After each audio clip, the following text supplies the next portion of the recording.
Hello, everyone. I am the sleep storyteller, and I am here to help you today. I know you use this video to fall asleep, so before we begin, make sure to like the video and subscribe to the channel. It really helps out a lot.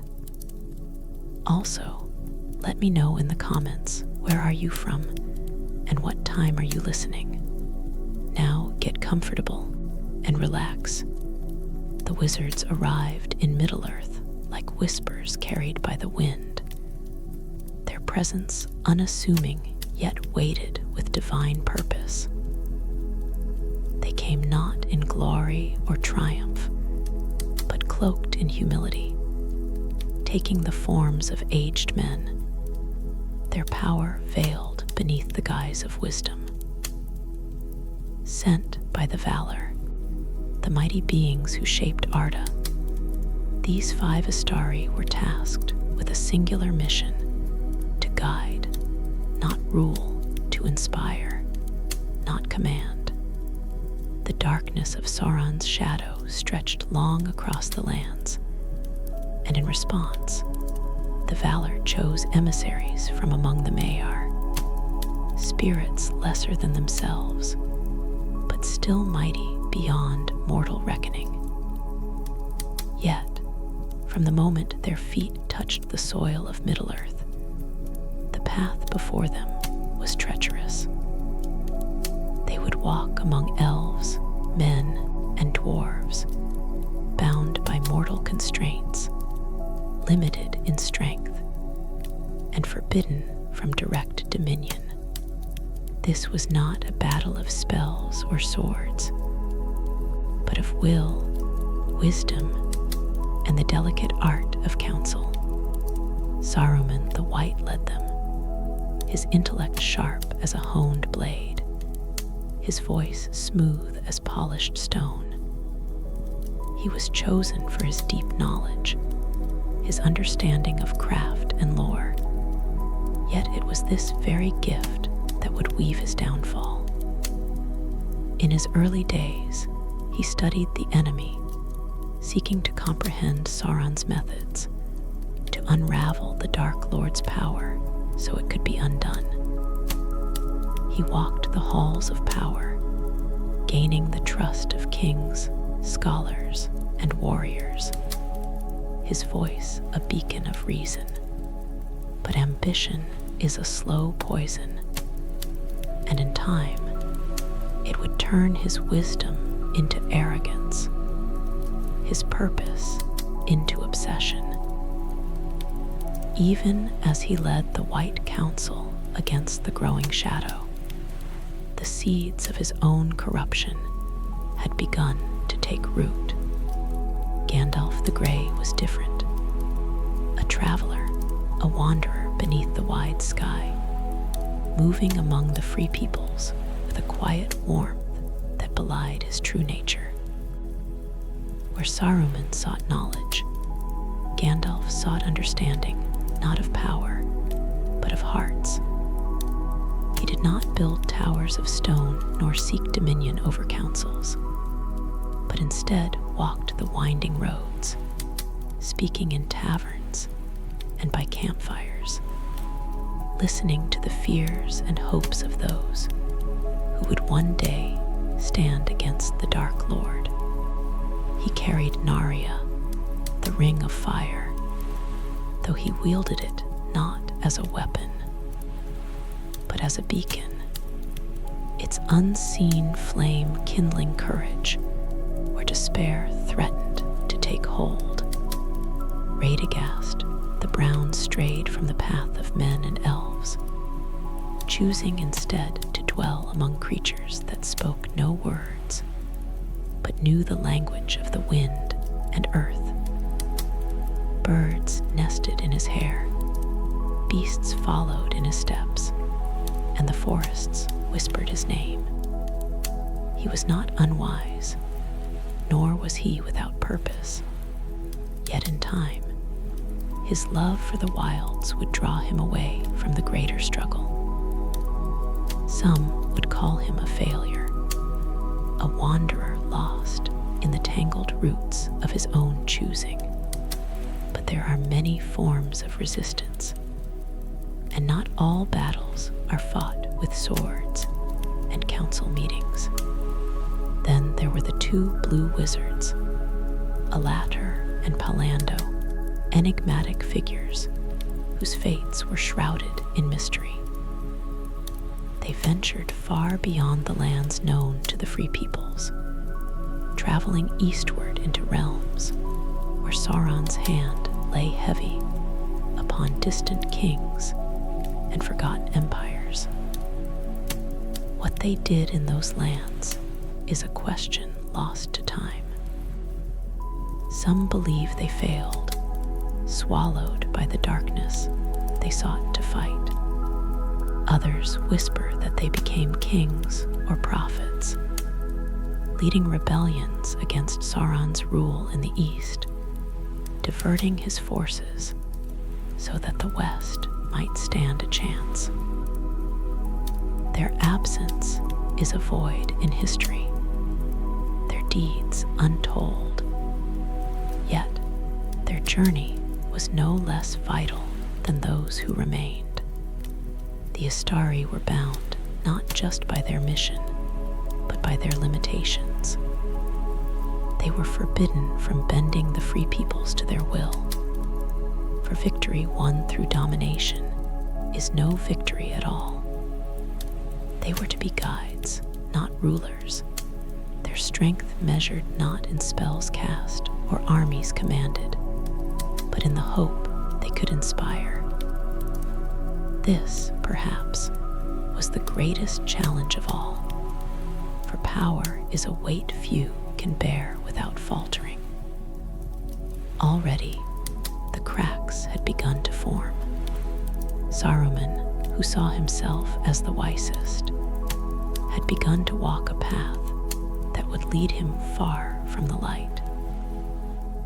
Radagast, drawn into the embrace of nature, had begun to slip from the affairs of the world. The blue wizards had ventured into the unknown, their fates uncertain. And even Gandalf, steadfast as he was, would find himself tested beyond anything he had ever known.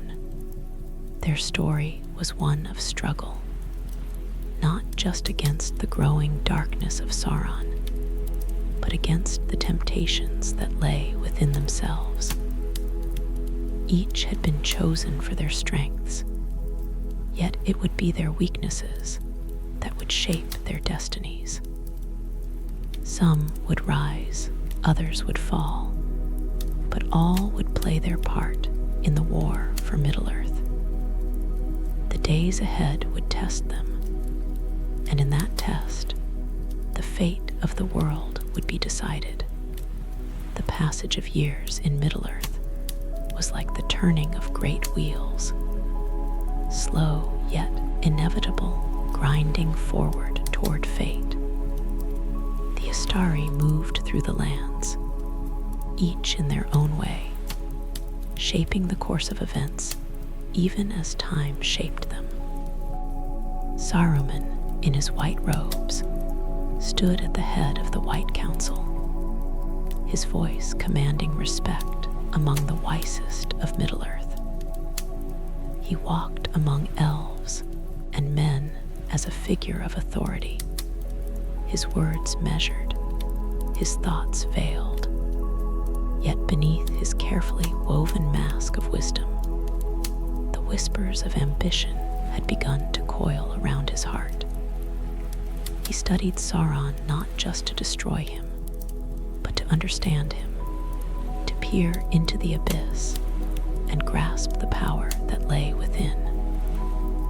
For if the Dark Lord could be defeated by strength, should strength not be sought? If the enemy ruled through knowledge, should knowledge not be mastered in turn? And so, without yet knowing it, Saruman had taken the first steps toward his own downfall. Gandalf, meanwhile, did not seek halls of stone or towers of learning. He walked among the simple folk of Middle-earth, his feet treading the same roads as wanderers and warriors alike. He spoke in quiet tones with the leaders of men, counseled the elders of the elves, and even sat beside hobbits, who knew little of the great war that loomed beyond their green hills. He did not seek dominion, only understanding, for he knew that the fate of the world would not be decided by the strength of one alone, but by the courage of many. He saw the shadow lengthening in the east, the rising darkness that spread like ink across parchment, and he knew that the time to act was drawing near. Radagast, the brown wizard, had already begun to fade from the affairs of the world. He had never sought power, nor placed much weight on the politics of elves and men. He lived in the woods, among the birds and beasts, his days spent listening to the whisper of leaves and the murmuring of rivers. To many, he seemed a hermit, a recluse who had abandoned the greater cause. But Radagast understood something that few did. Sauron's darkness did not only threaten the free peoples, it seeped into the land itself, twisting the forests, poisoning the waters, turning once thriving places into wastelands. He fought in his own way, not with sword or spell, but by preserving what good remained, by ensuring that not all was lost to the shadow. Yet, even as he stood against the creeping corruption, he had turned his back on the larger war, and in that, perhaps, lay his greatest failure. Far beyond the lands known to most, Aladar and Palando walked paths unseen, their presence felt only in the whispers of distant lands. They had traveled eastward, beyond the reach of the White Council, into realms where Sauron's influence was law, where dark sorcerers and warlords bent the knee to the Dark Lord's will. Some say they fell, corrupted by the very forces they sought to fight. Others believe they led hidden rebellions, stirring defiance in places untouched by the battles of the West. Their story remains shrouded in mystery. But whether they succeeded or failed, one truth remains: Middle-earth would have been a different place had they never gone. As the years passed, the great conflict inched closer. The White Council, led by Saruman, debated their course of action. Sauron, once thought vanquished, had begun to reveal himself once more, gathering his forces in the shadows of Dol Guldur. The necromancer, as he was called, had taken root in the ruins, his influence spreading like a slow plague. Gandalf, ever watchful, urged the council to act, to strike before the enemy could regain his strength. But Saruman hesitated. He counseled patience, claiming that the time was not yet right. His voice carried weight, and for a time, the council did not act. But Gandalf was not one to wait when danger loomed. Alone, he ventured into the depths of Dol Guldur, seeking to uncover the truth with his own eyes. What he found there confirmed his worst fears. Sauron had returned, his power rekindling, his will bending the world to his purpose once more. Though the Dark Lord had yet to reclaim the full might he once wielded. It was only a matter of time. Gandalf escaped, bringing word to the council, and at last they moved against Dol Guldur. Together, the mightiest among them drove Sauron from the fortress, forcing him to retreat into the east. But Gandalf knew the truth. The battle was won, but the war had only begun. Even then, as the White Council celebrated their victory, the seeds of betrayal had already been sown. Saruman had seen what Gandalf had seen, had glimpsed the growing power of the Dark Lord, and he had made a fateful choice. If Sauron could not be destroyed by strength alone, then another path must be taken. And so Saruman, the leader of the Istari, the White Wizard, began his secret search for the One Ring. He convinced himself that it was the only way, that the weapon of the enemy could be used against him, that he alone was wise enough to wield it. But in his heart, pride whispered sweet lies. He did not seek the ring for Middle-earth. He sought it for himself. Gandalf, though unaware of Saruman's growing treachery, sensed unease. He continued his wandering, his mind ever watchful, his heart burdened by the knowledge that the Great War was approaching. He sought allies where he could, fostering hope in unexpected places, knowing that the fate of Middle-earth would not rest solely in the hands of kings and warriors. It was in these years that he came to know the hobbits, simple folk who knew little of the darkness beyond their borders. Yet within their small hearts, he saw something rare, an innocence untouched by ambition, a strength uncorrupted by power. And so, the wheels of fate continued to turn. Saruman walked the halls of power, draped in white, yet shadowed within.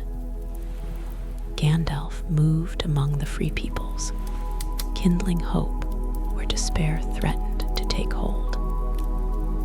Radagast drifted further into the wilds. His battle fought not with swords, but with the preservation of nature itself. And the Blue Wizards, lost to the east, remained an unanswered question, their fate hidden from all but the stars. The time of reckoning approached. The Istari had come to Middle-earth to guide and protect. Yet already, the cracks had begun to form. Some would rise, others would fall. And when the darkness reached its full strength, the choices they made would determine the fate of all. The days darkened, and the tides of fate drew ever closer to the storm that would shape the future of Middle-earth. The Istari, bound by their celestial duty, stood at the crossroads of destiny, each walking their own path, some toward wisdom, others toward ruin. Saruman, once the greatest among them, had begun his descent into treachery, though he had not yet revealed his true intentions. The White Council still trusted him, still believed his words held wisdom, yet already his heart had turned. He had spent long hours studying the enemy, peering into the dark depths of the Palantir, the seeing stone that connected him to Sauron. And Sauron, cunning beyond mortal comprehension, had played his part well. With whispered lies and subtle visions, he lured Saruman into the web, showing him fragments of truth woven with strands of deceit. At first, Saruman resisted. He told himself that he sought knowledge to defeat the enemy, that his will was strong, that he could not be swayed. But knowledge, once tasted, breeds hunger, and soon he sought more. He saw the power of the One Ring, the force that had once dominated Middle-earth, and he came to believe that if such power could be found, it could be controlled, not by Sauron, but by himself. If the ring was to resurface, it should not be destroyed, but wielded by one wise enough to master it. And in his pride, he believed that he alone possessed that wisdom. Meanwhile, Gandalf walked the lands, ever watchful, ever seeking. He saw signs of Sauron's growing influence, the quiet movements of orcs in the mountains, the hushed whispers of men who swore allegiance to a master unseen. But beyond all of this, there was one mystery that gnawed at him, one thread he could not untangle. The One Ring. He had long believed it lost, buried beneath the weight of time, but doubts had begun to take root in his mind. If Sauron's power was rising again, if the Dark Lord was stirring in his ancient fortress of Barad-dûr, then the ring, too, could not be beyond reach. Radagast, the brown wizard, remained distant from these struggles. He had withdrawn into the wilds, tending to the creatures of Middle-earth, speaking with the eagles, listening to the voices carried by the wind. He was no fool. He knew of the war, knew of the darkness that crept ever closer. But his battle was different. While others sought to destroy Sauron, he sought to preserve what little light remained, ensuring that the world did not wither beneath the weight of shadow. Some called him a failure, a wizard who had abandoned his charge. But Radagast did not see it that way. There were many ways to fight a war, and his was a war of preservation. The blue wizards, Alatar and Palando, remained absent, their fates unknown. Had they fallen? Had they turned to darkness? Or had they, in the distant lands of the east, waged their own war against the Dark Lord's dominion? No tales spoke of them, no records remained of their deeds. But if they had failed, then Middle-earth would have known a far greater darkness, for Sauron's forces in the east would have grown unchecked. Whether they stood or fell, their role in the Great War was undeniable. And so the years passed, the pieces moving upon the board, the great game unfolding in ways few could foresee. Then came the moment that would change everything, the discovery of the ring. Gandalf had long suspected that something lay hidden in the quiet land of the Shire, in the unassuming hands of a hobbit named Bilbo Baggins. He had seen the signs, the strange whispers, the way time had touched Bilbo so lightly. And so he watched, and he waited, until at last the truth was revealed. The ring had not been lost to the depths of time. It had been in the Shire all along, resting in the pocket of an unsuspecting hobbit. With this knowledge, the weight of the world fell upon Gandalf's shoulders. He knew what must be done. knew that the ring could not remain hidden forever.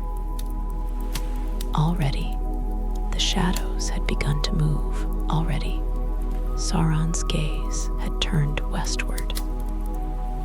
The hunt for the ring would begin soon, and when it did, no land would be safe. But Gandalf was not alone in his search for answers. He turned to Saruman, seeking the wisdom of the White Wizard, believing still that his old friend was the wisest of them all. He came to Isengard, to the great tower of Orthanc, where Saruman had long studied in solitude. And there, at last, the mask fell away. Saruman revealed his true thoughts, his belief that Sauron could not be defeated, that the only path forward was to embrace power rather than resist it. He urged Gandalf to join him, to turn away from the doomed struggle of the Free Peoples, and instead take control of fate itself. But Gandalf, ever true to his purpose, refused. He saw what Saruman had become, saw the pride and hunger in his eyes, and knew that his old friend was lost. Enraged, Saruman struck. He imprisoned Gandalf atop the tower of Orthanc, hopping to bend him to his will, to break his spirit and bring him into his fold. But Gandalf was not so easily swayed. Even as he stood in captivity, he called upon his old allies, and Gwaihir, Lord of the Eagles, came to his aid. With wings as vast as storm clouds, the great eagle bore Gandalf away, freeing him to continue the fight. And so, as war crept ever closer, the Istari found themselves divided. Saruman, once the greatest among them, had fallen into darkness, his heart consumed by ambition. Gandalf, now burdened with the knowledge of the ring's return, raced against time to set the pieces in motion before Sauron could strike. Radagast, though distant from the war, unknowingly played his part, for it was he who had first carried word to Gandalf that danger was near, and the Blue Wizards, wherever they were, remained a mystery, their role in the struggle unknown but not forgotten. The storm had begun to break. The long years of waiting had ended. The fate of Middle-earth now rested in the hands of those who would rise to meet the coming darkness. The winds of change swept across Middle-earth, carrying whispers of war and the stirrings of doom. The ring, long thought lost to time, had been found, and with it, the shadow of Sauron grew restless. In the east, armies gathered. In the west, rulers trembled. The Free People stood at the precipice, their fate hanging in the balance. And among them, the Istari, those who had been sent to guide, to aid, to inspire, now found themselves entangled in the great war that would decide the world's future. But they were no longer united. Saruman had fallen. Gandalf had escaped. And in the quiet corners of the world, forces were gathering, unseen but inevitable. Gandalf, newly freed from Saruman's treachery, wasted no time. He had looked into the eyes of his old friend and seen only ambition, seen the hunger that had consumed him. The White Wizard had turned from wisdom to domination, had sought to bend the course of history to to his own will, and in doing so, he had betrayed everything the Istari had stood for. There was no time to dwell on what had been lost. Gandalf had to move swiftly. He rode across the lands, seeking out the leaders of men, of elves, of dwarves, warning them of what was to come. War was not a distant future, it was upon them. And Sauron, with all his malice and might, would not rest until the world was his. In Isengard, Saruman watched as his betrayal took shape. No longer did he merely study the enemy, he had become one. He ordered the forges to burn hotter, the pits to be dug deeper. From the blackened halls beneath Orthanc, his armies grew.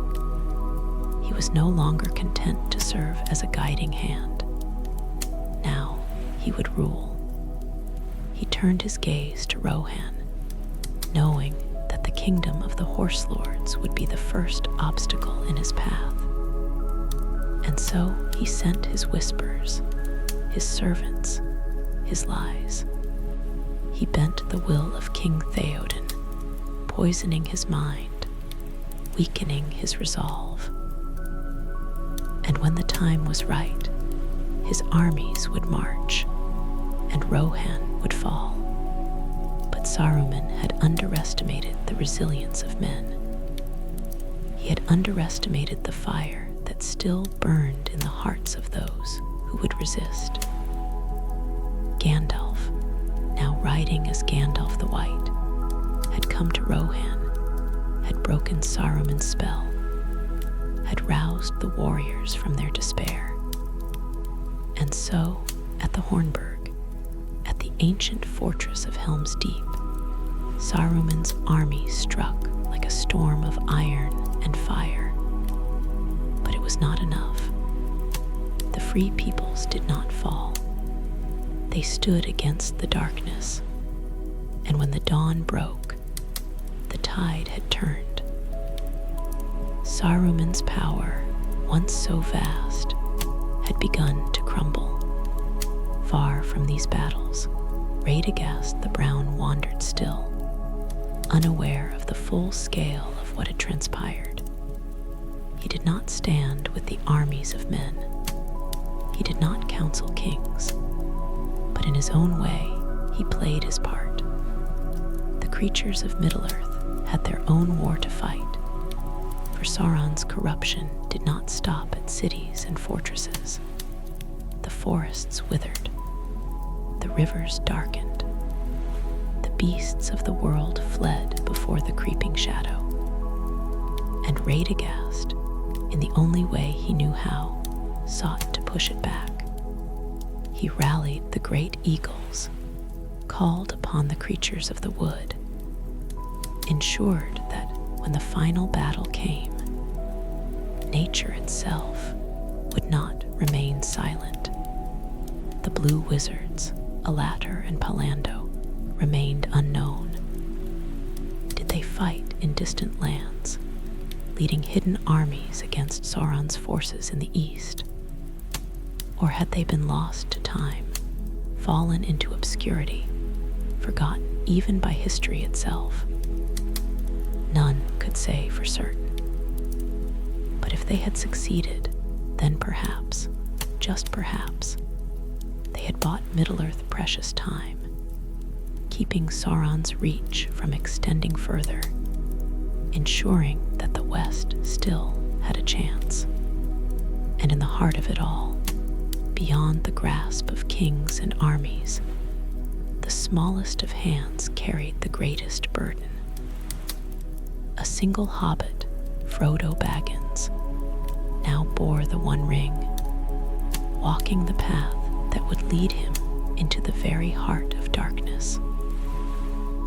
Gandalf had placed his faith not in swords, not in power, but in the resilience of those who had no desire for dominion. And it was in that faith that the fate of the world rested. Saruman, now fallen, locked himself away in Isengard, his plans in ruins, his armies shattered. He had once been the greatest of the Istari, the White Wizard, the leader of the council, the one meant to unite the free peoples against Sauron. But in his arrogance, in his pride, he had become nothing more than a shadow of what he might have been. He was trapped in his own tower, abandoned by those who once followed him. His voice no longer a weapon, but a mere whisper in the wind. The war pressed onward. Sauron's armies still marched. Gondor stood on the brink. The final battles loomed. And as the fires of Mordor burned ever brighter, the Istari had fulfilled their purpose, some in wisdom, some in folly. The fate of Middle-earth would soon be decided, not by the power of wizards, but by the courage of those who stood against the coming darkness. The war thundered across Middle-earth, its echoes reaching even the most distant corners of the world. Armies marched, banners of darkness unfurled, and the free people stood at the edge of despair. Sauron's eye burned from the tower of Barad-dûr, stretching across the lands, searching, always searching for the ring, for the one thing that could secure his dominion for all time. And while kings and warriors took up their swords, while great battles were waged in the fields and fortresses of men, the Istari remained at the heart of it all, each playing their role, for better or for worse. Gandalf had become something more than he once was. No longer the wandering gray pilgrim, he rode as Gandalf the White, his purpose sharpened, his will unyielding. He stood in the courts of kings, guided them in their hour of doubt, rallied them when hope threatened to fade. He had broken Saruman's hold on Rohan, had freed Theoden from the poison that had turned his mind to shadows. And now, as war loomed over Gondor, he rode to its defense, knowing that the storm was upon them. Minas Tirith, the White City, the last great stronghold of men, stood in defiance of Sauron's wrath. But its ruler, Denethor, had already surrendered to despair. The steward of Gondor had peered too long into the Palantir, had seen only doom, had come to believe that all was lost. And so, as the armies of Mordor gathered, as the sky darkened with the wings of fell beasts, Denethor turned away, retreating into madness. But Gandalf would not allow the city to fall without a fight. He took command where its ruler would not, led the defense, rode through the streets as fire and ruin rained down, a light against the darkness. Meanwhile, Saruman, once the greatest of the Istari, had fallen into ruin, trapped within his own fortress, abandoned by those who once served him, his power broken. He had been reduced to nothing more than a prisoner in the Tower of Orthanc. But even now, stripped of his might, his voice remained a weapon. He whispered lies, sought to sow discord, clung to the last vestiges of control. Yet, the world had moved beyond him.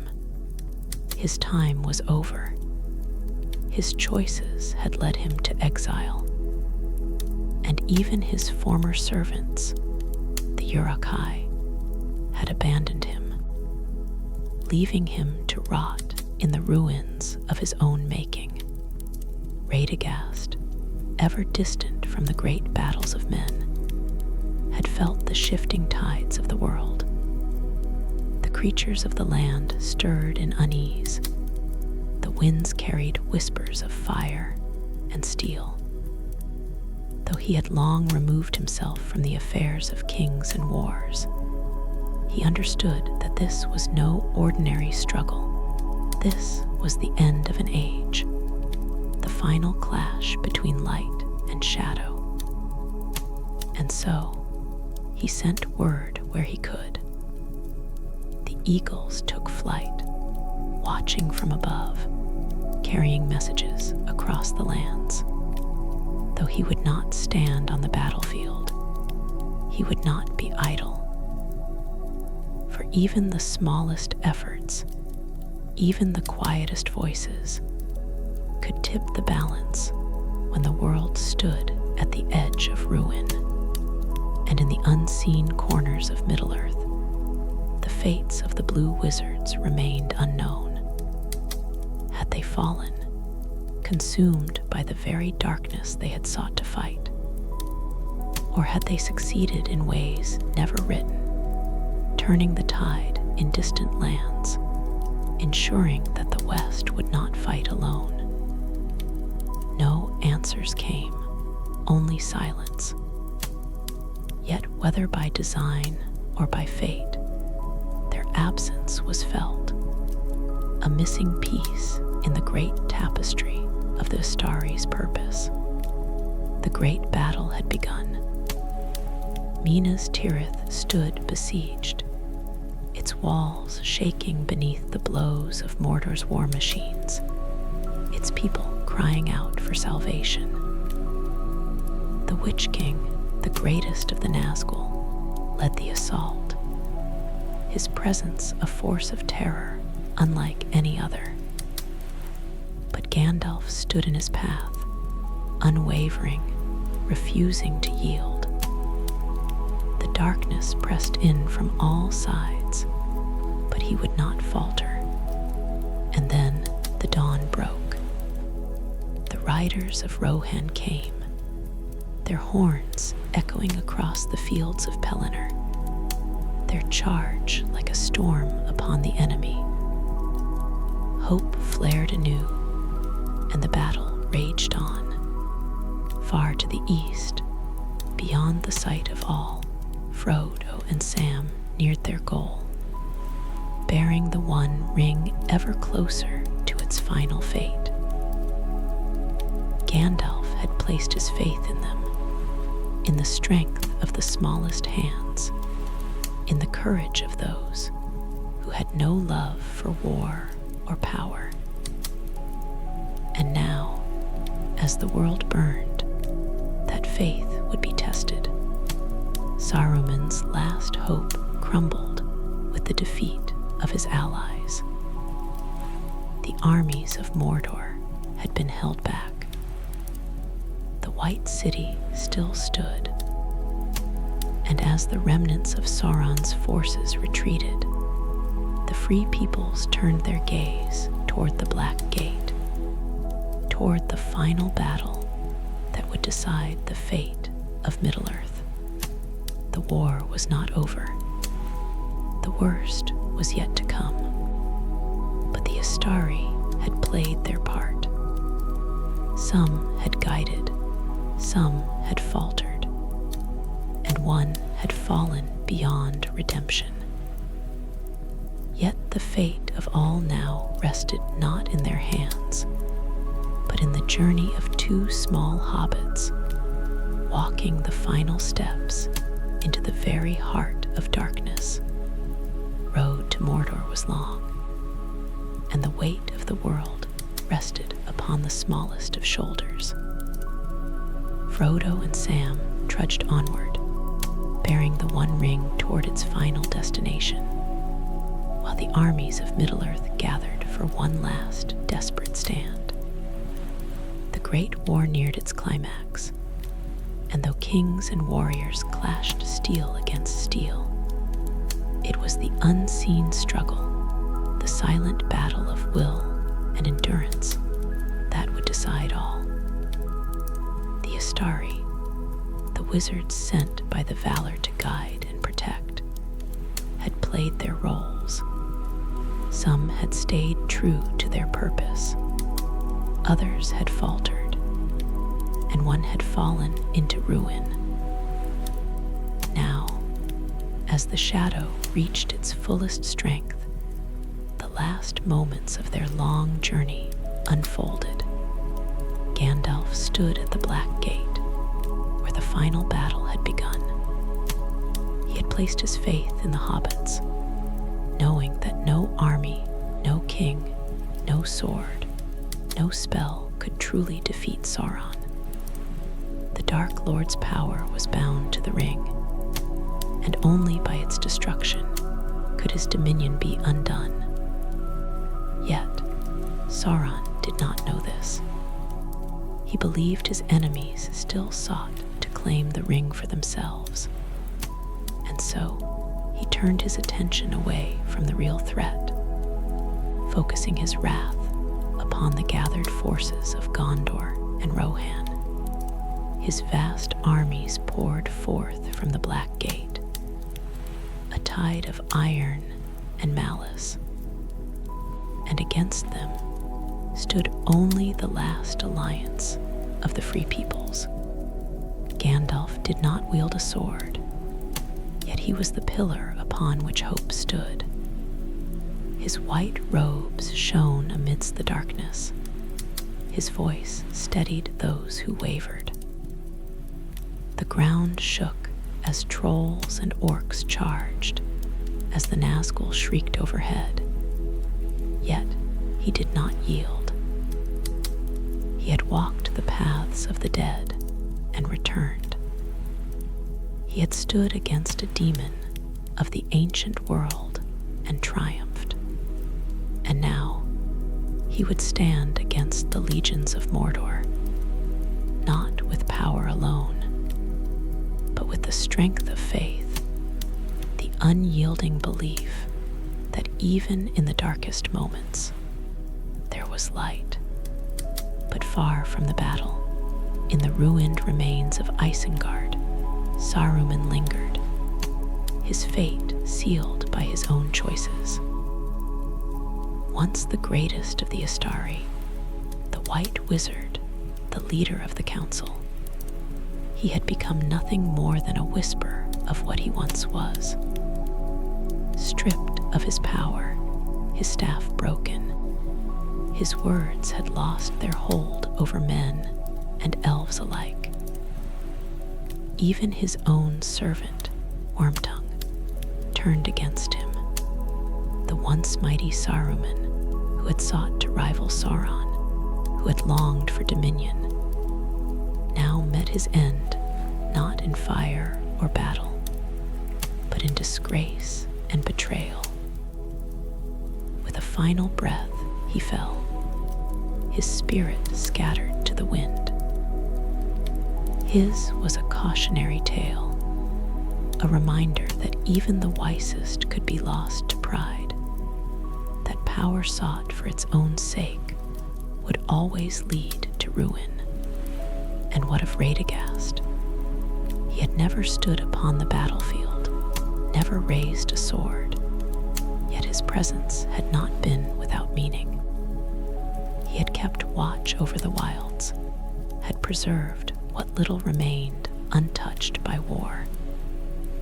He had ensured that the eagles flew when they were needed, that the whispers of the land still carried news to those who would listen. He had not fallen to darkness, nor had he abandoned the world, though many considered him a failure.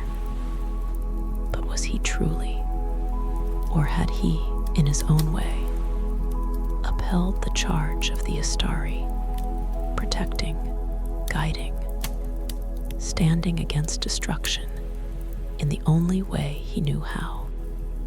And the Blue Wizards, their fates remained a mystery, lost in the distant lands of the East. Had they perished long ago, swallowed by the darkness they sought to fight? Or had they waged unseen wars, keeping Sauron's forces at bay, ensuring that when the final battle came, the free peoples of the West still had a chance?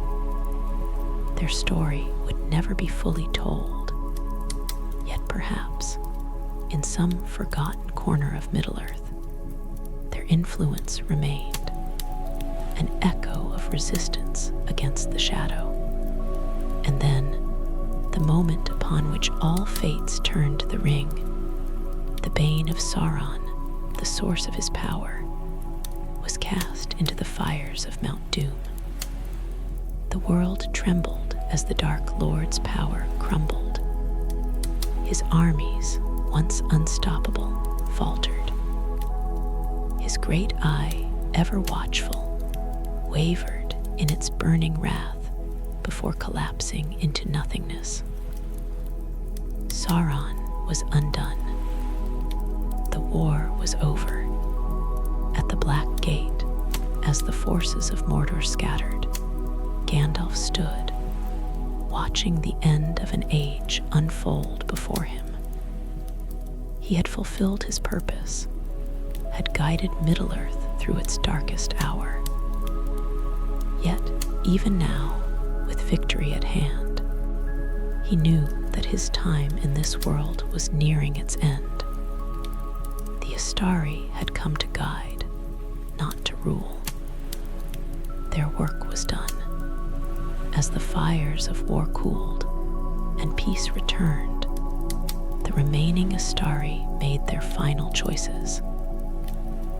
Gandalf, ever the wanderer, did not stay to claim power or take part in the rebuilding of kingdoms. Instead, he turned his gaze westward, toward the sea, toward the Grey Havens. His time in Middle-earth was over. He had fulfilled the task given to him by the Valor. And now, he would return to the Undying Lands, departing alongside the Ring-bearers, leaving the world he had protected to the hands of men, elves, and hobbits. Radagast did not go with him. He remained, fading into the forests, his presence becoming little more than a legend. Some say he disappeared entirely, retreating so far into nature that he became one with it, leaving behind nothing but whispers of a brown-robed wanderer who spoke the language of the birds. The blue wizards, wherever they had gone, remained a mystery. Perhaps they, too, had faded, or perhaps their work was not yet finished. And so, the era of the Istari came to an end. Some had guided, some had strayed, and one had fallen beyond redemption. Their purpose had never been to rule, only to aid. And in that, they had succeeded, if not as they had intended, then in the ways that mattered most. The world moved on. Kings ruled, lands healed, and the echoes of the Great War slowly faded into memory. But the lessons of the Istari remained. Power, no matter how great, was not an end in itself. Wisdom without humility was a path to ruin. And sometimes, the smallest hands could shape the fate of the world more than any spell or sword ever could. As the last ship sailed from Middle-earth, as the light of the Undying Lands shimmered on the horizon, the story of the Istari was left behind, written in the stars, carried in the whispers of wind and water.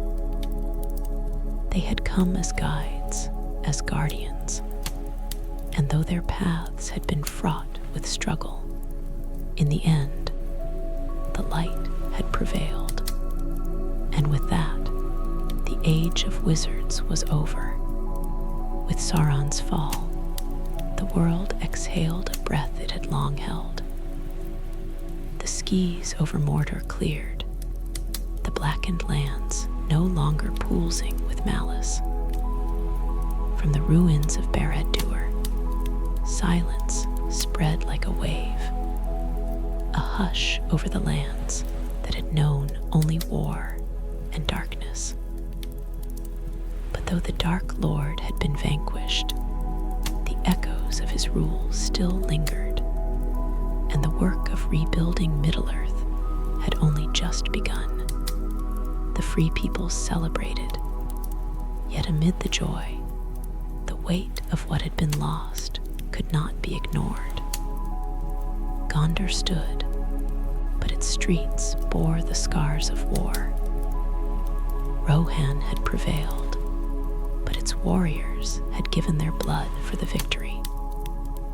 And in the Shire, far removed from the great battles, a different struggle awaited, one not of swords and armies, but of reclaiming what had been stolen. Gandalf did not stay to rule or shape the new age that was unfolding. He had always been a guide, never a king. As Aragorn took his place as the rightful king of Gondor, as Legolas and Gimli journeyed to fulfill their own promises, as Frodo and his companions returned home, Gandalf remained at the edges, watching. His time was ending. The task given to him by the Valor had been fulfilled, and soon he too would take his leave. Yet there were still things left unresolved. The remnants of Saruman's treachery had not been fully swept away.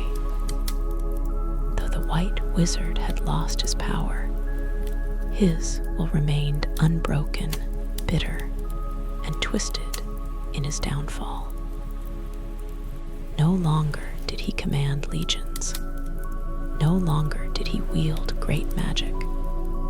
But in his spite, he sought to leave one last wound upon Middle-earth. He did not remain in the ruins of Isengard.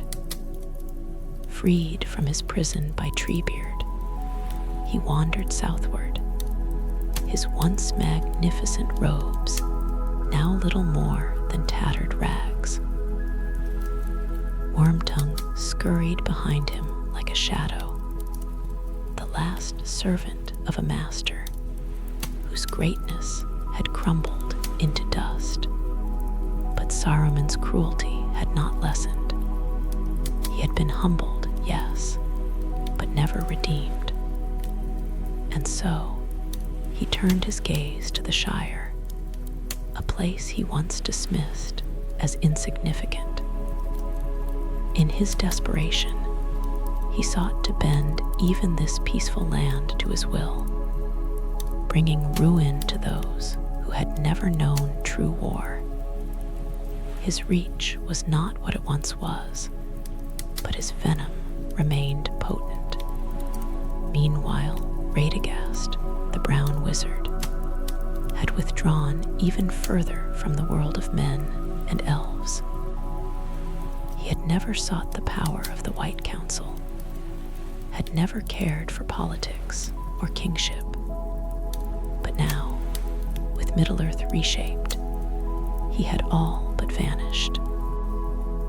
Some believed he had gone into the deep woods, beyond even the knowledge of the elves, to live among the creatures he had long protected.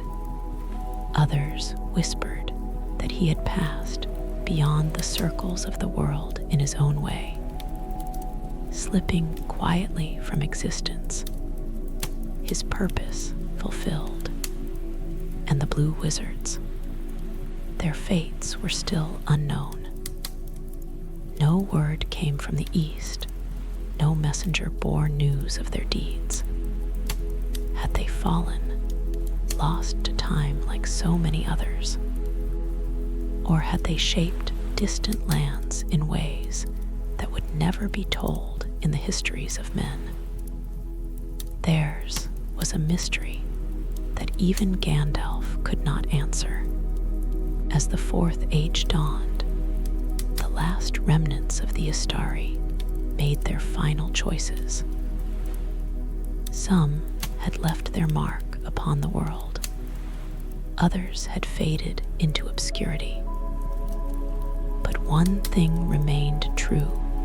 Middle-earth was forever changed by their presence. And soon, the last of them would depart. The days of the Third Age had ended, and Middle-earth stood upon the threshold of a new era. The war had passed, and with it, the old shadows had been cast down. Yet, the echoes of past struggles lingered. Though the Dark Lord had been defeated, his servants scattered, and his fortresses emptied, there were wounds that time alone could not heal. The Istari, who had once walked among the free peoples as guides and protectors, had reached the final chapter of their long journey. In the quiet lands of the Shire, the last remnants of Saruman's spite had made themselves known. The White Wizard, once the leader of the council, the greatest among the Istari, had fallen lower than any could have imagined. Stripped of his power, stripped even of his voice of command, he had become a bitter shade of what he once was. No longer did he seek dominion over realms or mighty armies now. His only desire was to spread misery where he could. He had slithered into the Shire with his last servant, Wormtongue, and turned its peace into a mockery. The land had been scarred, its fields ruined, its people frightened under the rule of his lackeys. Yet, in the end, his cruelty led only to his own destruction. The hobbits, having faced greater evils than he, did not bow to his will. And so, in a final act of treachery, Wormtongue, beaten down by years of servitude, struck down his master. Saruman, once the White, was no more. His spirit was denied even the return to the West, fading instead into nothingness, a final punishment for his betrayal. Far from these struggles, Radagast remained unseen. He had never returned to the White Council, never sought to take part in the war's great battles. Yet his influence had never truly vanished. The creatures of Middle-earth still carried his whisper. The winds still bore his presence. Some believed he had wandered into the deepest woods, vanishing from the world entirely, his form dissolving into the land he so loved. Others thought he still walked, unseen, in the wild places where no man or elf ventured, a silent guardian of nature's last untouched corners. And the blue wizards, their mystery remained. Had they fallen long ago, consumed by the darkness they sought to fight? Or had they succeeded in ways that would never be known, changing the fates of lands far beyond the reach of Gondor and Rohan? If they still lived, they remained hidden, their purpose unknowable. At last, only one remained: Gandalf, the gray pilgrim, now the white, who had walked the long road from the beginning. He had fought, he he had sacrificed, and now his task was done. Middle-earth no longer needed him. The age of men had begun, and the time of wizards had passed. And so he turned toward the sea. At the gray havens, where the white ships waited, he stood alongside the last of the ring-bearers. Frodo, weary beyond his years, prepared to leave behind the land he had saved. Bilbo, old and frail, stood ready to make his final journey. And there, upon the shore, Gandalf prepared to leave Middle-earth behind. He had not been sent to rule, nor to conquer, nor to wield power as the Dark Lord had. He had been sent to guide, to protect, to light the way when the world seemed lost in shadow. And now his work was done. As the ship sailed westward toward the undying lands, Middle-earth faded behind him. The lands he had walked, the roads he had traveled, the people he had loved, all were left behind, entrusted to those who would carry on without him. The age of wizards had ended, but the lessons they had left behind, the folly of pride, the strength of wisdom, the power of hope, would remain for all the ages to come. And so, as the last light of the ship vanished beyond the horizon, the story of the Istari came to a close. Middle-earth belonged to its people now. The wizards had played their part, and the world would move forward, shaped by the choices they had made, the wisdom they had shared, and the shadows they had helped to cast away.